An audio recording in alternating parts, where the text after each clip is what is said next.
เพราะในตอนนั้นคนไปเรียนเทคโนโลยีมาไหนมาจากเมืองฝรั่งมาจากอเมริกามาจากแคนาดาสบายดีอาติงแต่ว่าไปทำลายเบิดคนพวกนั้นแม้แต่ข้าพเจ้านี่นะที่กำลังสิไปต่างประเทศนี่นะมันกระยุดสงักเลยพี่น้องตัดอนาคตของข้าพเจ้าเลยเช่นกันพี่น้องกำลังเตรียมสิไปต่างประเทศพี่น้องเลยข้าพเจ้าสิไปเรียนวีซ่าหมอเตรียมการแล้วนะดร.โรเลียสอนข้าพเจ้าอยู่บ้านเตรียมสิไปเรียนต่ออยู่ฝรั่งเศสเขาห้องว่าเอ็งเฟียมีบักสิไปเรียนเอาเอ็งเฟียมีบักได้พี่น้องข้าพเจ้าต้องได้เรียนเรื่องพื้นฐานเอ็งเฟียมีออกซิเลียก่อนเราสอนให้อยู่กับบ้านเราว่าบ่ต้องไปบนอื่นดอกอยู่ในบ้านนี้เรียน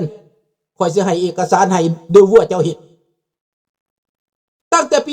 1973ข้าพเจ้าเรียนนะเตรียมสิไปต่อฝรั่งเศสเลยได้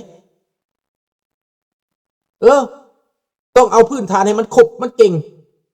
นี่แหละพี่น้องแต่ผิดหวังเบิด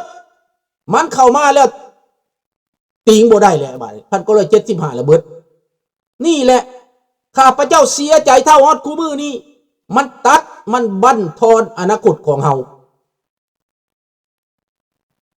แล้วหลายคนบ่แม่นแต่ข้าพเจ้าคนเบิดประเทศเสียกำลังใจพวกที่ไปแล่นน้ำเขาบางคนก็อยู่ได้กอบโกยกินบ้านกินเมืองอยู่คู่มือนี่มันพวกอยู่เส้นตัวอย่างทานทองสุขใสสังคีทานสมบัติสมพรพวกนี้นะก็เป็นคอมมิวนิสต์ไปจากฝรั่งเศสนิยมเขาจากฝรั่งเศสสบายดีน้องธนพรคิดว่ามันสิหนีกลับไปสมบัติสมพรนี่ก็จบจากฮาวายทองสุขใสสังคีนี่ก็จบจากฝรั่งท่านรัศมีคำพูดก็จบจากฝรั่งเศสกลับขึ้นไปว่าสิแปลงบ้านแปลงเมืองทองสุขใสสังคีนี้3 ปีต่อมาเถียงไกรสอนเลยถ้าเปลี่ยนแปลงมันจะได้เถียงไกรสอนประชุมหลังจากรัสเซียมีการโซเวียตมีการเปลี่ยนแปลงไกรสอนจับขังคุกสั่งจับขังคุกพี่น้องตายอยู่ในคุกทองสุขใสสังคีรัศมีคำพูดปล่อยแผงสัตติพงศ์ปล่อย2 คนนี่รอดแต่1 คนตายคนมีความรู้มีระดับเด้ทองสุขใสสังคีขนาดเป็นรัฐมนตรีอุตสาหกรรมเป็นรัฐมนตรีฝ่ายอันนั้นน่ะฝ่ายเทคโนโลยีหรือขนส่งนี่แหละข้าพเจ้าก็ขึ้นว่าเราเป็นรัฐมนตรีเห็นบ่มันฆ่าที่เบิดผู้ใดเป็นลาวนะพี่น้องผู้ใดหัวเป็นแก้วแอลเป็นลาวมันเอาไว้พี่น้องแล้วเฮาบ่เสียใจบ่คนลาวเนี่ยมีอยู่บ่มักหัวใจรูปบังดูในสมองมีคนมีความเป็นลาวอยู่บ่พี่น้องเดี๋ยวนี้บักแก้วหัวขอดมานิวยอร์กบักลาวเลี้ยงแล้วข้างแลนไปเลียดากมันลูกน้องมันกระเพกระจายมาโมงเรียนนี่แต่บ่กล้าประกาศข้าพเจ้าฮู้อยู่คันสิไปไล่พวกนี้ก็บ่มีความหมายก็เลยบ่ไปไล่คันระดับทูตมานี่ข้าพเจ้าไปไล่แน่นอนแต่ไม่แต่ลูกน้องมันมาหาพี่หาน้องมาขอกินข้าวกับคนลาวนี่ข้าพเจ้าเลยโอ้ยาคันแม่นทูตมันมานี่มึงมาโลดมึงสิมาบ้านไผก็อย่าบ้านส่วนตัวก็ตามข้าพเจ้าไปไล่โลดพี่น้องข้าพเจ้าสิไปไล่โลดอันนี้มันเป็นลูกน้องมันหัวหน้าภูมิบินบอกการบินบอกสิมาการบินพลเรือนบอกมาประชุมอยู่นี่โอเคพวกฝ่ายวิชาการมันมาโลดข้าพเจ้าก็ฮู้ญาติพี่น้องอยู่แคนาดาอยู่อเมริกามีอยู่เป็นลูกหลานเขามาน่ะข้าพเจ้าฮู้ว่าลูกหลานผู้ใดมาหยังก็อยากมาอวดอ้างกระแมนอยากมาสื่อสารว่ารัฐบาลนี่ต้องการพวกเพิ่นเห็นบ่ล่ะมันเป็นแบบนั้นแหละแล้วพี่น้องขึ้นเบิ่งดูถ้าประเทศลาวร่วมกันได้สมกันน่ะกินน้ำสาบานอยู่วัดองค์ตื้อหั่นนะว่าจะสื่อสัตย์ต่อกันจะบ่ทรยศพระเจ้าแผ่นดินก็มอบอำนาจให้พวกเจ้าเบิดแล้วมีอำนาจเต็มเบิดแล้วได้เป็นรัฐมนตรีได้เป็นรัฐบาล แต่ว่าบ่เอาต้องเข็นฆ่าพระเจ้าแผ่นดินต้องเข็นฆ่าเจ้านายต้องเข็นฆ่าผู้ที่มีความรู้ความรักแล้วเอาคนโง่มาปกครองและเป็นอันใด50 ปีผ่านมาแล้วเป็นอันใดคนโง่ปกครองจากเงิน4 กีบต่อบาทกลายมาเป็น700 กีบต่อบาท600 กีบ700 กีบต่อบาทเดี๋ยวนี้พี่น้องคิดว่าดีหรือลงลุดหรือลืนก้าวหน้าหรือถอยหลัง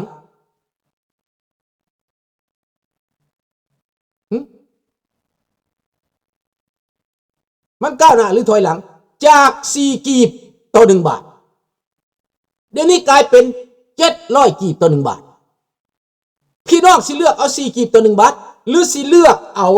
700 กีบต่อ1 บาทในการค่าของชีพก่อนสิไปฮอดอื่นๆมื้อนี้ข้าพเจ้าขอวิงวอนถึงสิ่งศักดิ์สิทธิ์ในสกลโลกสิ่งศักดิ์สิทธิ์ในแผ่นดินลาวสิ่งศักดิ์สิทธิ์ในบรรพบุรุษที่ล่มหายตายจากเหตุผลทางการเมืองขอให้ดวงวิญญาณพวกท่านมาสนับสนุนคำสาปคำแสงคำสาบานที่วัดองค์ตื้อให้พวกเราแดงนี้ตายหาตายภาคตายหาให้มันหล่นไปคือกันหาก้อมกินหัวมันเด้อสาธุมันกินน้ำสาบานอยู่วัดองค์ตื้อว่ามันจะสื่อสัตย์ว่ามันจะเฮ็ดตามคำเว้าคำจ่าของมันก้าวหน้าลงคลองบอกไล่เบิ่งดู50 ปีหลังเงิน4 กีบต่อบาทคนไทยมาเฮ็ดเวียกอยู่เวียงจันทน์คนไทยภาคอีสานมาเฮ็ดเวียกอยู่สวรรณเขตคนไทยแม่ค้าตลาดมาขายปลาทูมาขายผักสลัดมาขายมะเกี้ยงมักส้มโอตามตลาดในแขวงสวรรณเขตและเวียงจันทน์ทุกภาคต้องแม่นแม่ค้าพังพระโขงมาคนลาวนี่บ่มาค้ามาขายปานใดมีน้อยดังนั้นคนไทยเขามาค้ามาขายเขาก็ข้ามมาค้ามาขายซื้อกินดีกว่าพวกเมียเจ้าเมียนายนี่นะสิไปนั่งตลาดนะนี่อันนี้ความจริงพี่น้องแต่ละเฮือนก็มีเงินซื้อกินพอเงินเดือนก็พอกินเอาไรบังดูเงินเดือนทหารน้อยๆตอนนั้นข้าพเจ้าเข้าทหาร1968อยู่หนองสะพังทหารล่าได้6,900กีบตอนสุดท้ายปีสุดท้ายปี1975เงินเดือนทหาร 15,000 กีบ 15,000 กีบเนี่ยก็พอกุ้มเดือนบาทบ่กุ้มบาทกุ้มโอเคตอนนี้อยากเพ้อแล้ว1975แต่ว่าก็ทุกคนก็มีกินมีใส่ค่ารถก็บ่ได้แพงค่าของกินในตลาดก็บ่ได้แพงเงิน100 กีบกับไปสวรรณเขตได้2 เถื่อ3 เถื่อ100 กีบค่ารถมีแต่20 กีบเซโนสวรรณเขต20 กีบข้าพเจ้าไปได้4 เถื่อเงิน100 กีบไล่เบิ่งพี่น้องไล่เบิ่งดูคอมมิวนิสต์มาปกครอง50 ปีนี่นะ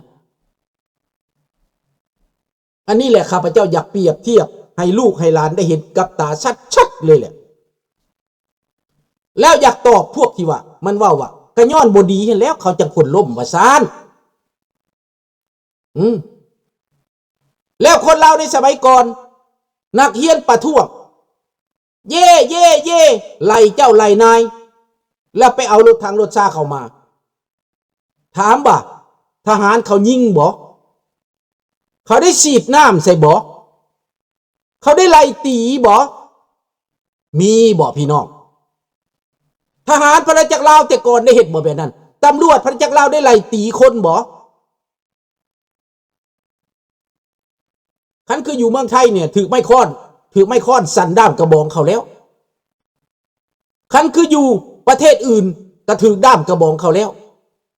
อยู่ฝรั่งเศสแห่งคักเขาเฮ็ดโลดแต่อยู่เมืองลาวในสมัยนั้นบวชไผบ่ได้เฮ็ดหยังปล่อยให้ลูกให้หลานเฮ็ด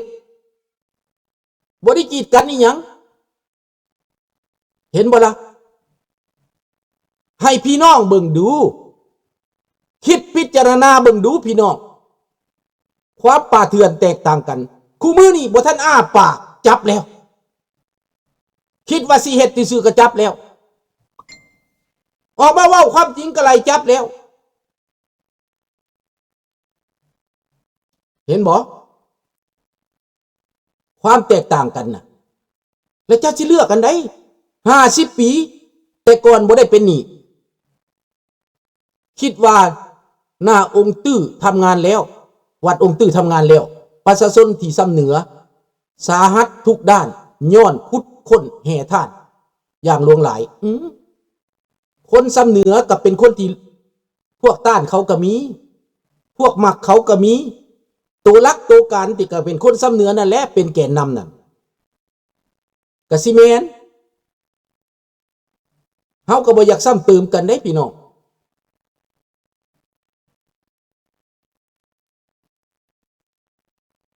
นี่ปานเขา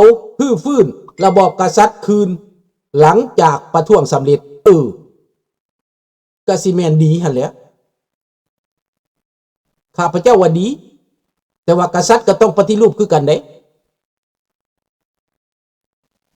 แม่นความจริงบ่ข้าพเจ้าสิไปเบิ่งเด้อขอบใจเด้อนครนุกรเด้ออันนี้แหละให้เบิ่งดูก็สมควรสิฟื้นอยู่กษัตริย์ลาวนี่บ่มีรถเบนซ์จักคันบ่มีบ้านเป็นส่วนตัวจักหลังกษัตริย์ลาวเฮ็ดนากินปลูกมักส้มโอปลูกข้าวพระเจ้าแผ่นดินลาวแต่ว่าข้าพเจ้าว่าเกียรติยิ่งใหญ่ได้เกียรติยิ่งใหญ่ดังนั้นทุกวันนี้ถ้าว่าบ่มีการหักหลังไว้ข้าพเจ้าว่าเทียบกันกับสิงคโปร์